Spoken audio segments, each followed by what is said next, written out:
Ассалаумағалейкум. Ағайындар, қалай қалдарың, жақсы ма? Мына Қазавтожол. Мынау Жетісу облысы Жаркент қаласы Ақжазық деген ауыл. Ләззат Асанованың ауылы. Мұнда жақсы остановка бар еді.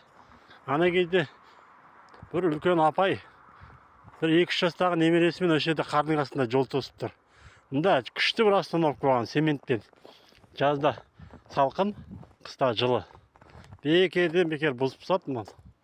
Міне 5-6 жыл болды, не остановка жоқ. Мынау Қоңырлен Сарыөзекке баратын жол.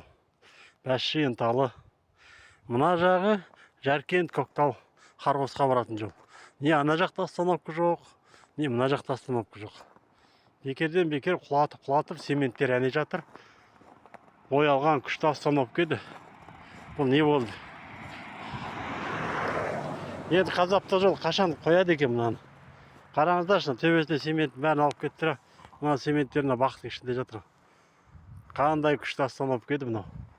Енді ана шарал жақта бір қойыпты темірден. Жазда күйіп өлесің, қыста мұзда өлесің. Сондай болам екен енді. Мына акимат бәрі қайда қарап отыр? Бұл әкімшіліктің жұмысы ма, жоқ Қазавтожолдың жұмысы ма? Енді Құдайға шүкір, бәрін топырақ аптырмаймыз. Жолды қатырып жасап берді міне.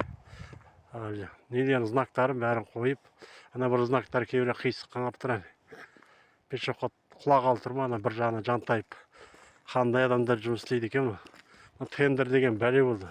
Қазақстанның түбіне тендер жетеді ғой.